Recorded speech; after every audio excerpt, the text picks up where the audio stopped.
बिस्मिल्लाहिर्रहमानिर्रहीम। अस्सलाम वालेकुम। कैसे हैं आप सब? मैं उम्मीद करती हूँ आप सब लोग खैरियत से होंगे।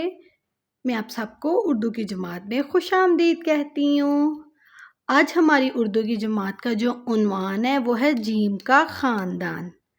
हमने आप पहले उर्दू के 2 ख़ानदान पढ़ लिए हुए हैं। जैसे कि मैंने आपको बताया था कि उर्दू के हर हर्फ़ का एक ख़ानदान होता है।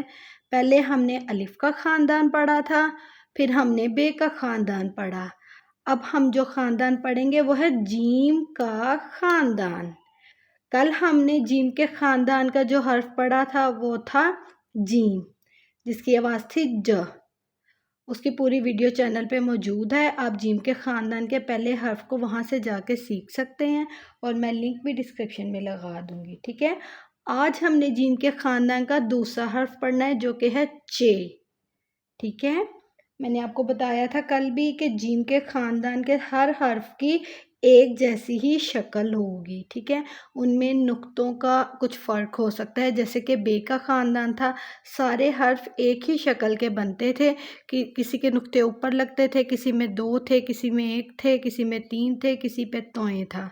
इसी तरह जीम के ख़ानदान के हर हर्फ़ की शक्ल बिल्कुल एक जैसी होगी और इनमें नुक्तों का फ़र्क आ जाएगा। कल जो हमने पढ़ा था वो जीम का ख़ानदान था, उसमें ऐसे अंदर एक नुक्ता लगता था। आज हमने जो पढ़ना है वो है चे, ठीक है। चे के अंदर लगते हैं 3 नुक्ते। मैंने आपको 3 नुक्तों की तरतीब पहले ही बता दी हुई है कि 3 नुक्तों की तरतीब क्या होती है। यहाँ पे देखें 3 नुक्ते अंदर लग रहे हैं। अंदर मतलब ये भी एक तरह से नीचे की ही मिसाल ली जाएगी, इसीलिए 2 ऊपर 1 नीचे हैं। अगर 3 नुक्ते होते यहाँ ऊपर लगने होते तो उनकी तरतीब होती 2 नीचे 1 ऊपर, क्योंकि वो ऊपर के नुक्ते होते। लेकिन चे में क्योंकि नुक्ते यहाँ अंदर लग रहे हैं जो कि नीचे भी बनते हैं एक तरह से, लेकिन ये अंदर हैं जीम की शक्ल के, ठीक है। अब छोटी शक्ल में देखें नीचे हैं, ऊपर तो नहीं है ना, इसीलिए इसकी तरतीब 2 ऊपर 1 नीचे ही जाएगी। नुक्तों की तरतीब मैं आपको बार बार इसलिए बताती हूँ क्योंकि जब हम उर्दू में कोई लफ्ज़ लिखते हैं, जब हम इन लफ्ज़ों को जोड़ के बनाएंगे तो इनकी तरतीब बहुत ज़्यादा मायने रखती है, ठीक है। आप नीचे के नुक्तों की तरतीब ये रखते हैं, ऊपर के नुक्तों की तरतीब भी मैं 3 की आपको बता चुकी हूँ। चलें अब मैं आपको बताती हूँ आज का जो हमारा हर्फ चे है वो ये है, और ये चे की छोटी शक्ल है, ये बड़ी शक्ल और ये छोटी शक्ल। चे की आवाज़ है च, चे च, चे च। ये चे की पढ़ाई है। चले मेरे साथ चे की पढ़ाई करें, आप मेरे साथ मिल के पढ़ा करें, ठीक है। चे च चिड़िया, चे च चिड़िया, चे च चिराग, चे च चिराग, चे च चारपाई, चे च चारपाई, चे च चाय, चे च चाय, चे च चूल्हा, चे च चूल्हा, ठीक है। ये है चे की बड़ी शक्ल, ये है चे की छोटी शक्ल। आपको मैंने नुक्तों की तरतीब एक दफ़ा फिर से बता दी है। ये जीम के ख़ानदान का दूसरा हर्फ है जो कि है चे।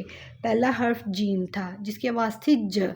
अब हम इन लाइंस पे जीम की लिखाई सीखते हैं। कोई भी मार्कर या पेन ले लें और मेरे साथ शुरू करें, ठीक है।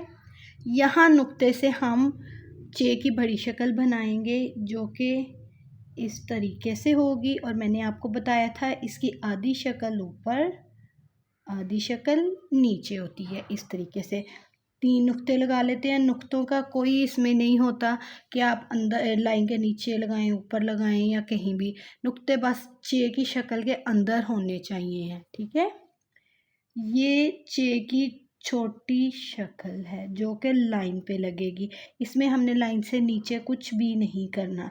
चे की छोटी शक्ल में लाइन से नीचे नुक्ते जा सकते हैं, लेकिन चे की छोटी शक्ल लाइन से नीचे नहीं जानी चाहिए, ठीक है। यहाँ पे हम दोबारा चे लिखते हैं। चे की बड़ी शक्ल, आधी शक्ल ऊपर आधी नीचे।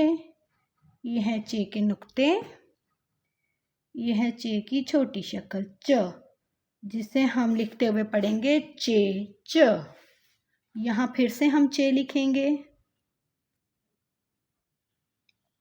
इस तरीके से, ठीक है। 3 नुक्ते अंदर लगे, चे के नुक्ते अंदर लगते हैं और तादाद में 3 होते हैं। यहाँ फिर से हम चे लिखेंगे, आधा ऊपर आधा नीचे, 3 नुक्ते, चे की छोटी शक्ल इस तरीके से। चे की छोटी शक्ल लाइन के ऊपर होनी चाहिए, नुक्ते आप लाइन से नीचे भी लगा सकते हैं, उसकी कोई पाबंदी नहीं है, ठीक है। इस तरीके से फिर हम चे लिखेंगे इस तरीके से।